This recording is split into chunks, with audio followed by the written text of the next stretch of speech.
Hey, what's going on, guys? I want to do a update video here. This will be the 11-month update on the 55-gallon bowfront. As you can see, I do have the squirrelfish in here. And I'll let you my clownfish. They have been fighting.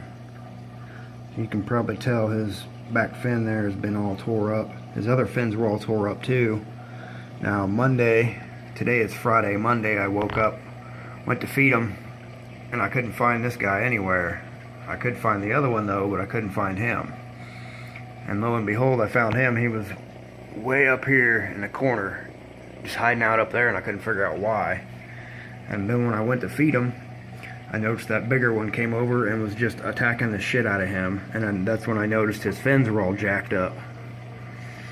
So they had been fighting for a couple of days, but now they're good. They're still separated. This one stays on this side and the other one stays on the other side of the tank. Which I'll go show you him real quick. Which I can't really figure out why they're doing that, but you know, like I said, this is actually the third week today that I've had them. They're still doing good. His top fin is kind of ate up, as you can tell.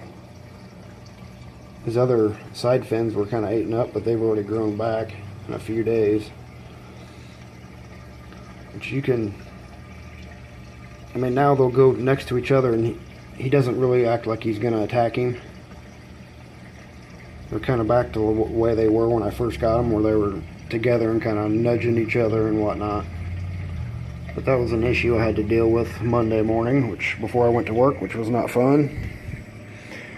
And of course, these lights are getting ready to turn blue. They're getting ready to shut out. The big-eyed squirrelfish. Put him in the 55, and he is loving it. Now, I will say, when I moved him, I thought I killed him. So apparently, these fish will play dead when you catch them. Now, I thought he was dead, and I was ready to put him in the garbage can. Seriously, I mean, he was not moving for a solid 5 minutes. I'll show you the net that I caught him in. You're not supposed to catch them in nets. Now, this is a very small net. It's what I use to feed my fish with. Okay, I have a bigger net that's black. It's much larger than this, and it has a lot of holes in it. This is, you can't really see, but it's like a mesh.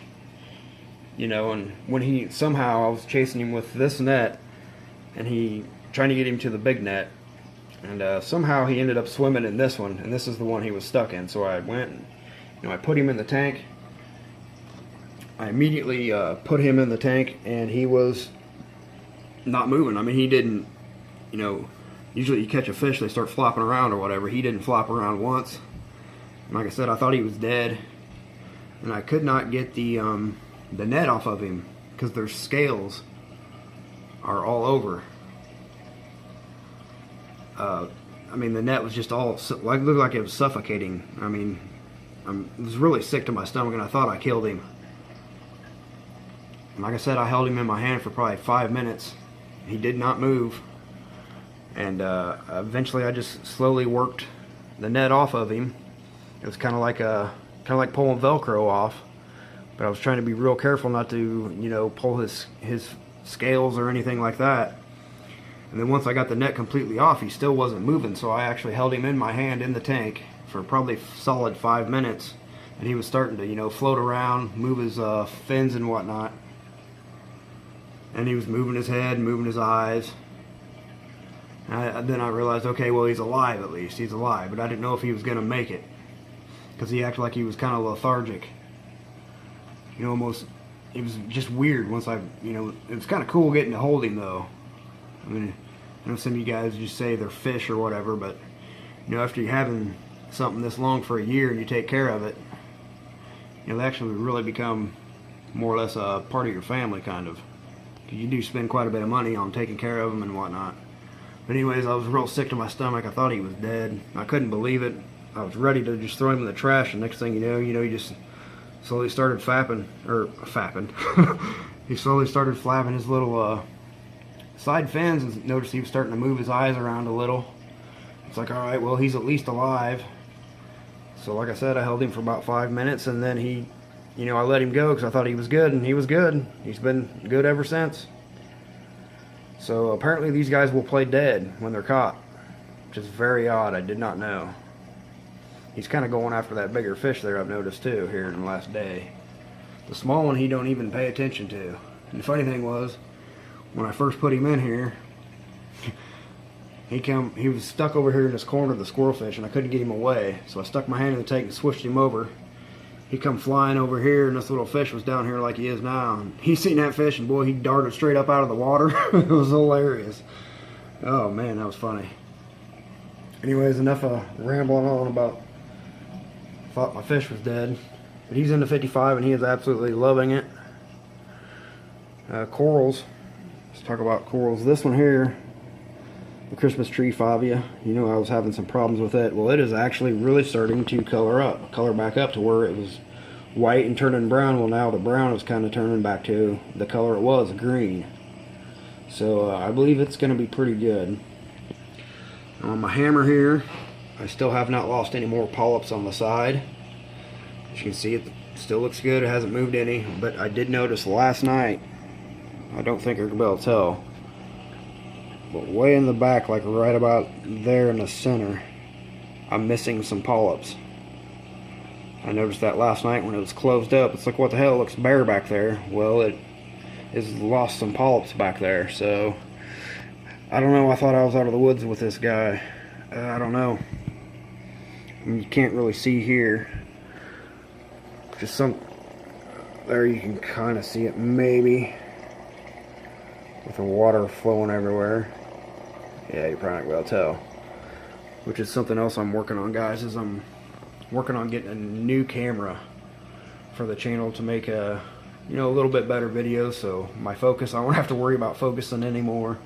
And it'll be a waterproof camera, so I thought it would be kind of cool to be able to take it and, you know, actually stick it down in the water and show you everything from inside the water, make it look better or whatnot. A little bit better videos for you guys, hopefully.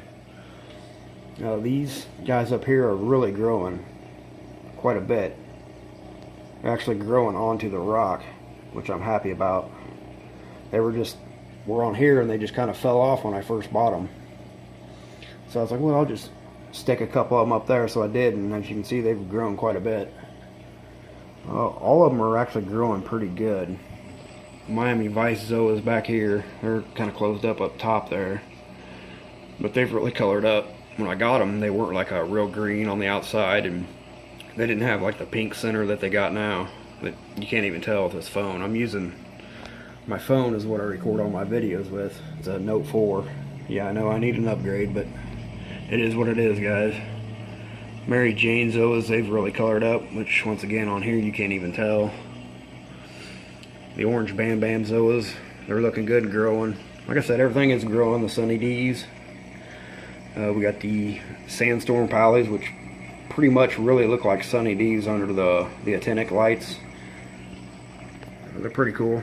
Those were a freebie. And of course you got the beautiful Aussie Toadstool Mushroom. Probably my favorite coral in the tank. It was this one, but I'm afraid I'm losing it. I don't think I can do anything about it. So yeah, and I also got this sour apple wall hammer, which never had any problems with it, which doesn't make sense. That's a wall hammer, and there's a wall hammer. There you can kind of see them fish together again. You did kind of just chase him up there a little bit though. See, let's see what they do. See, they're kind of, I don't know if that's playful or if, you know what he's trying to do, trying to mate with the other one or what's up. But like I said, Monday morning came downstairs and it's like, what the hell, man? They were both damn near, that little one looked like he was damn near dead. He was beat to death.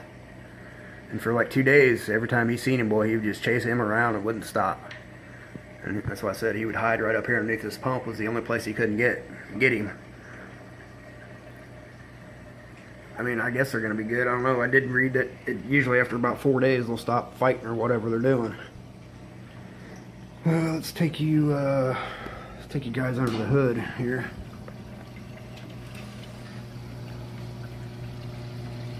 Working on trying to get more of a dry skim here, and it seems to be working pretty well. I have seen somewhere where they were saying that if your skimmer looks like tea, it's not really a good skimmer. But basically all you got to do is just set it down to a drier skim and it'll look better than tea. So Sorry about that, guys. Phone shut off, which is another reason I can't wait to upgrade, get a better quality camera. I don't know if it's going to shoot 60 frames per second, but it will be 1080p and waterproof. So that's really all I need right now. Everything is running good. Got some cyano going on in here, which I don't know why. This is the only place cyano ever, you know, grows. It doesn't grow in the tank. I had one time it was in the tank. That was before I ever had fish or anything. But you know, everything else is doing good. I'll give you my numbers right quick. I tested the tank yesterday, which is another reason why I don't know why this thing keeps losing polyps. So pH is, yeah, let me take that off. Come on, damn it. Alright, pH right now is 8.05. I usually keep my temperature around, well, 78 to 79 is where it fluctuates between. I keep it within that 1 degree always. The pH has been, the lowest I've actually seen it in about 2 weeks is probably 7.9 something. And it's usually up around 8.1 something, you know, so it's been pretty steady around there, and I don't know why. I haven't really changed anything.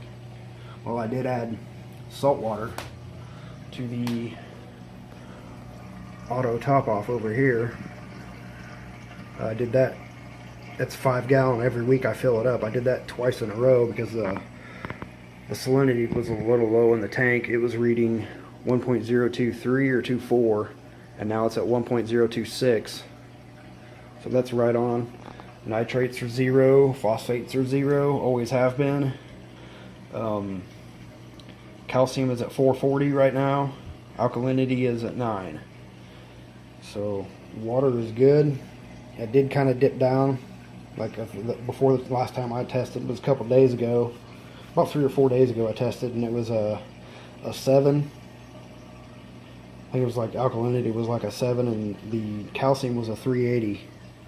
And then I noticed that's when I put the salt water in to do, basically put more salt water back in the tank for the ATO, which has now brought it back up to 440 and to a 9. I haven't done Kalkwasser in about a month. I got some, you know, like I said, try to get that new camera, put some better videos out, and I don't know, no, I don't want to mention it yet. I might do that in a couple of days. I might put a video out on it. Basically, I might be thinking about upgrading, so I don't know, we'll see. As always, guys, you can leave a like if you did. You can always subscribe if you want. Any comments you want, you can put them down below. I appreciate you watching, as always, man. Really, I appreciate it. Like I said, man, subscribe if you want, like.